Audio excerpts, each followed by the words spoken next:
الإله حقي إله جوجكرنيو المال جوجكر أنا بحاجة هذا اللي مجا هذا لا جا لا جا غير الشيء daawadayaasheen waxaan uga mahadcelinaynaa sida wanaagsan ee nala socdaan annagana waxaan jecelnahay markasto xog saxan u soo gudbino si sheergareeya muuqaalka si xaaladda halkan dad badan oo daneynaya ay u ogaadaan markan waxaa soo dhawaaday sida hadaata aan sheegayay mid kamid ah aabayaasha Soomaaliyeed oo ciidanku ay soo dhaweynayeen runtii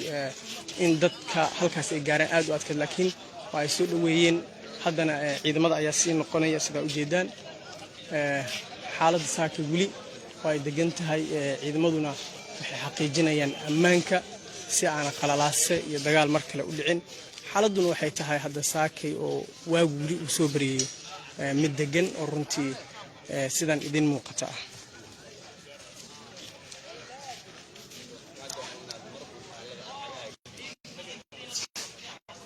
aabahaas idin muuqda ay ciidamadu keeneen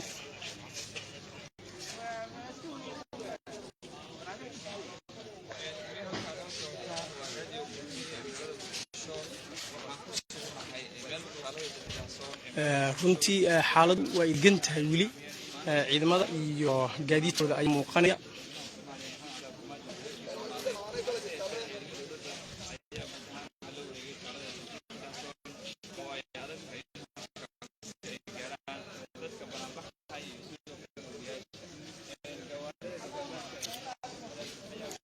indhuhu waxay qabanayaan wili ciidamo xaqiijinaya ammaanka oo runtii aan laga dhawaan karin oo dadka u diidaya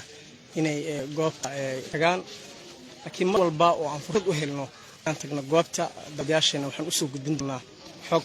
ku saabsan halkaas iyo muuqaal oo si live ah aan u soo geli doono si aad u heshaan xog rasmiga ah ee halka xiriirta xaaladda waa sidan idin muuqata jawigu uu degan yahay laakiin dadku halkan ku nool waxay muujinayaan wili cabsi mar kale in dagaal halkan uu ka dhaco waxaana qaarkood sida arkayseen oo sheekeysanayay ee sheegayeen in qax iyo barakaac iyo dhibaato mar kale shacabka Soomaaliyeed aysan u noqonin wili afka hore ee meel u dhow taalada daljirka Dahsoon ayaan idin kala soo hadlaynaa si hore idin kugu sheegay daawadayaasha dib nagala soo qabsaday hadii aan iyaguna u sheegno wadadan waa wadada ka imaada isgooska Jubba runtii soo aada hotel Maida iyo sidoo kale taalada daljirka Dahsoon meeshii looga leexanayay oo iyaduna isla goobtan ah in halkan la dhaafo ayaa aad u adag si u jeedaan waxaan ka soo dhaxbaxay dadkii halkan ayaa ah meesha ugu dambaysa ee qof uu iman karo si xaaladdu uu qiimeeyo runtii dadka waa kuwaas halkaas tuuran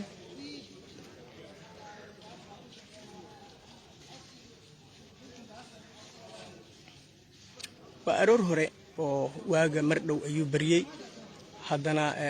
dadka ayaa raba inay ogaadaan xaaladii xalay kadib sida jawigu uu yahay iyo in mar kale dagaal uu dhaco inay suuragal tahay ayay hubinayaan qaarkood dadaas si hoose ula hadlay waxay sheegayeen in isaga barakici doonaan degmada Boondheere qaar kale xalay ay si barakiceen saa hore ku sheegnay laakiin jawigu wuxuu yahay degan oo ciidamada gorgor ayaa xaqiijinaya ammaanka oo la wareegay dabtan oo xalay ay ku sugnaayeen ciidamada cadwa midowga musharaxiinta oo runtii gariid cabdilayaal iyo dhar military ku labisnaa laakiin saakay xaalku waa uu kala daleeyahay dagaal xalay dhac kadib suura gashay in ciidanka oo heegan ku jiray ay la wareegaan halkan kadib markii dawladdu ay sheegtay in ciidanka ka amar qaata musharaxiinta ee daacad u ah ee weerar ku qaadeen baraha control ee magaalada laga ilaaliyo waxaa kamid ah meelaha laga soo sheegay rasaasta xalay in laga maqlay isgooska kilometer 4 ee magaalada Muqdisho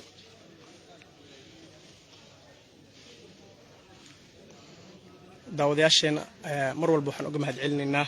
sida wanaagsan iyaguna noogu xiran yihiin. waxaan ka codsanaynaa in muuqaalka aad sii shargaraysaan si saaxiibo badan uu u gaaro iyaguna daneynaya inay ogaadaan xaaladda rasmiga ah ee halkan ka jirta. anigu waa Cabdinaasir Socdaal, waxaan ahay wariye ka tirsan bahda Shabeelle. saakay waxaa halkan u soo gaaray oo runtii si aan xogta idinkugu soo gudbiyey. xalayna waxaan ku sugnaa isla degmada Boondheere oo uu dagaalku ka dhacay. runtii xogahana mar walba waxaan jeclan lahay daawadayaasha ku xiran TV-ga Shabeelle inaan u soo gudbino.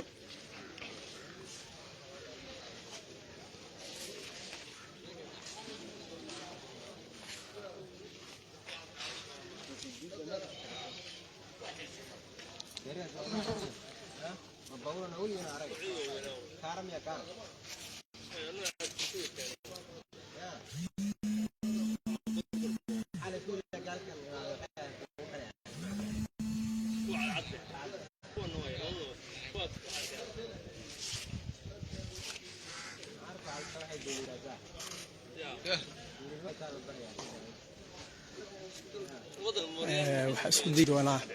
inaan gaaro goobta ay ku sugan yihiin ciidamada, gaar ahaan kuwa gorgor oo ammaanka xaqiijinaya, si aan u gaarno taalada daljirka Dahsoon. daawadayaal,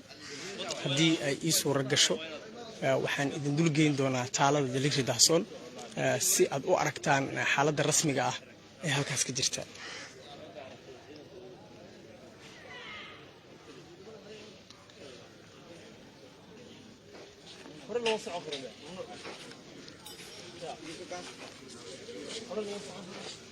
dadka ayaan ku noqon doonaa si aan u ogaano waxyaabaha dadku ay ku sheekaysanayaan saakay oo aroor hore ah dagaalkii xalay kadib.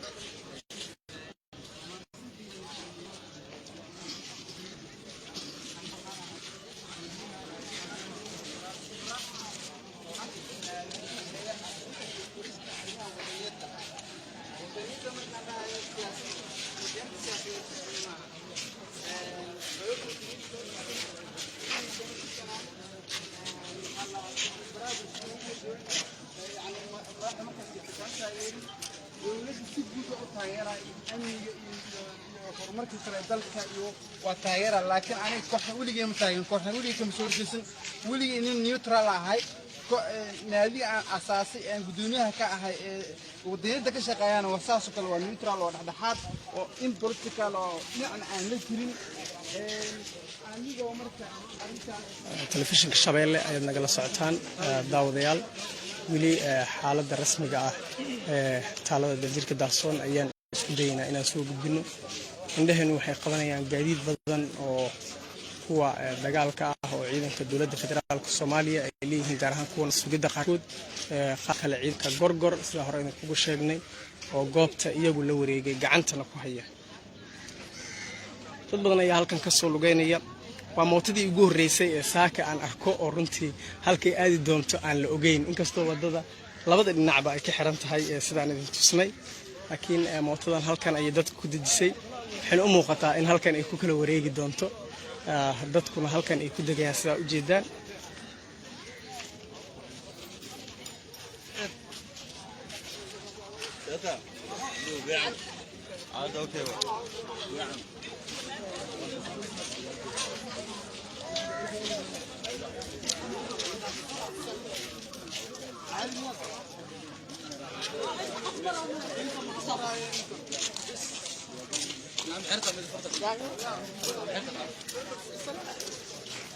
waxay wadaan hilib si ay suuqa u geeyaan, laakiin xaalka oo saaka adag dartiis way la lugeynayaan sida idin muuqata. dad badan ayaa halkan soo gaaray marba mar ka dambaysa. dhammaantood dadkan waxay daneynayaan in maxaa la dhahaye helaan xogaha rasmiga ah ee ku saabsan xaalku sidii uu yahay. waxaa xalay guryahooda ayay ku jireen, rasaasta kaliya maqlayeen. laakiin saakay jawiga maadaama uu degan yahay, waxay u soo baxeen inay ogaadaan xaalka siduu yahay, goobta cidda gacanta ku haysa, iyo sidoo kale waxyaabaha la filan kara. saansaanta ay dadka tusaale ka sii qaadanayaan.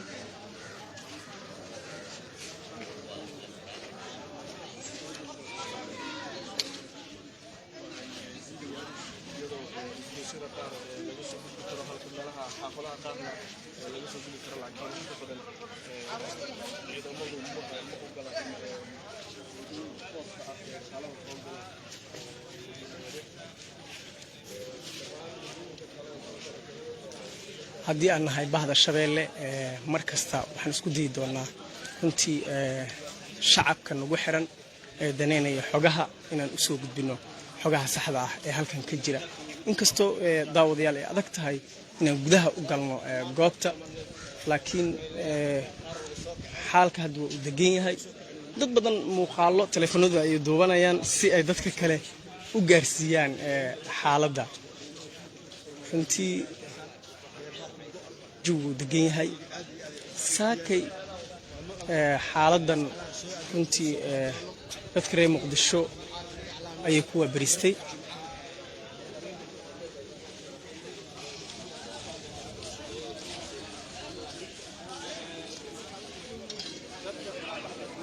ورجال كلا وبدنا يا قابتهم كسوغان يجونا سي وجود بيان حاجها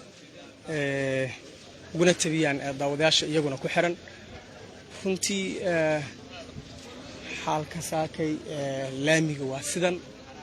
runtii waxa adag in gudaha loo galo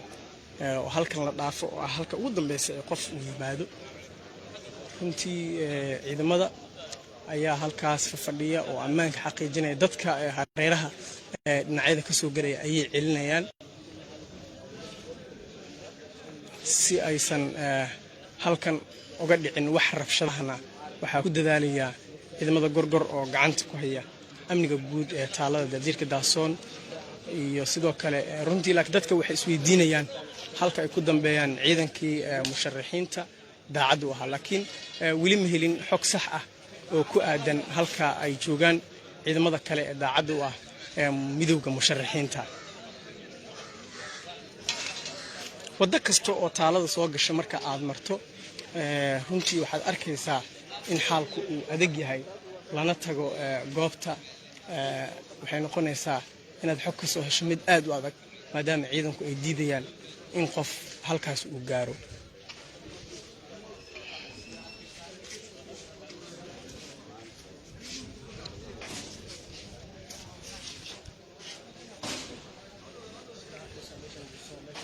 halkan waxaa ka muuqanaya burburka runtii goob ganacsi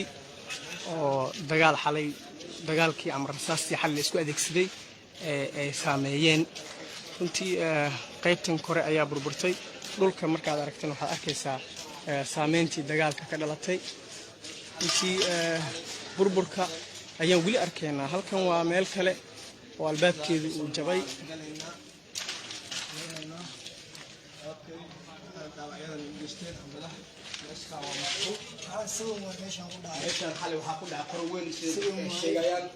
ريبون دير ما تنسحب شباب الله يفوق جرا حالي محمد قش منو شيء كرتا وحرم الله هذا كرتا أجيك ما كش قيسا هاي قري سجن وقصد عن باب كان يسوي جد بالبسين سجن كلام خش باب بالبسين وحاجد كيس ويسلم كحاله هذا ماشى وحبلسكم مرة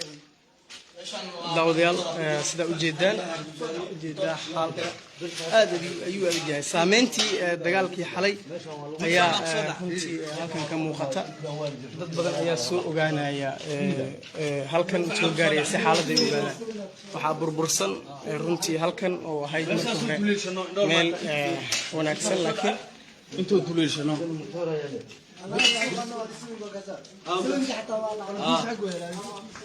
waxaan isku dayi doonaa saameynka inaan aragno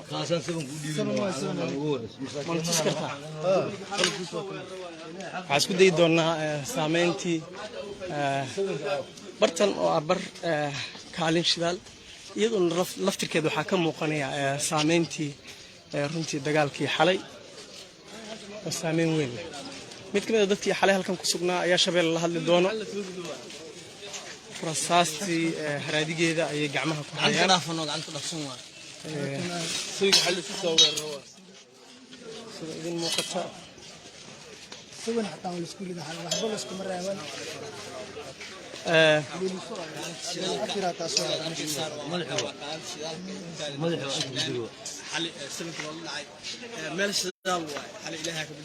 marka bartan waa bar kaalin shidaal laakiin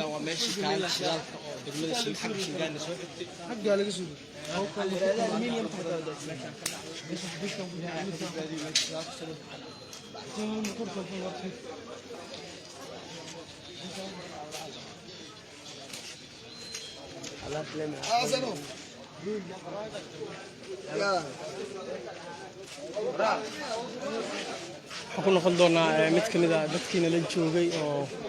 iyaguna runtii halkan saameynta ayaa weli muuqata meel kasta oo halkan ku dhow waxaa gaaray saameyn runtii oo qaarkood waxaa ku yaala rasaasta sida darbiyada hadaati ah hore idin tusnay goobtan kale oo aan soo galnay oo iyaduna burbur lixaad leh uu ka muuqanayo ciidamada waxay xaqiijinayaan ammaanka hadda qof shacaba isku dayaya inuu wadada maro laakiin ciidanka ayaa ka diidaya inuu goobta tago dhikaar ayuu taaganayaa ciidamada ayaana foojignaan dheeri ah galay sida ujeedaan waxaan isku dayi doonaa inaan soo dhaweyno qofkaas ayaa raba inuu gudaha u galo goobta uu moodo laakiin ciidamada ayaa u diidaya in goobta uu tago ama uu maro ama uu isticmaalo wadadan si loo xaqiijiyo ammaanka ayayna dadaal ugu jiraan ciidamada gorgor oo runtii ciidamada ammaanka ayaa xaqiijinaya amniga guud ee halkaas waxaa ku sugan ciidamo aad u fara badan oo ka tirsan gorgor oo xaqiijinaya amniga guud ee halkan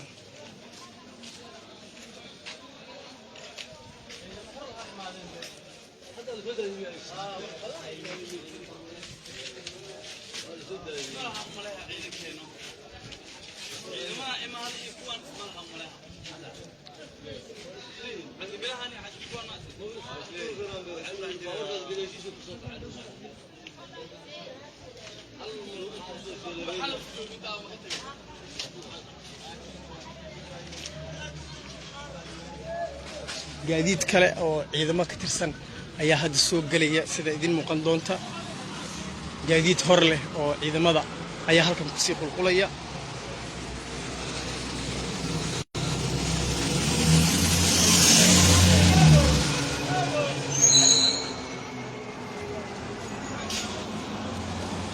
gaadiid kale oo hor leh ayaa soo galaya goobta si loo xaqiijiyo amniga guud ee halkan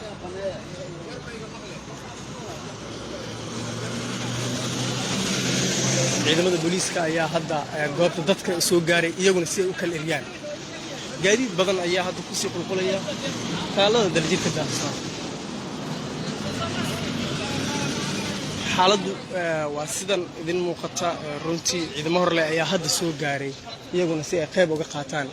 sugidda ammaanka daljirka daahsoon dagaalkii xalay kadib ayay dowladda federaalka Soomaaliya halkan waxay u soo daabulaysaa ciidamo badan si ay u yaraato saameynta ama dhibaatada ka dhalan karta haddii dagaal uu dhaco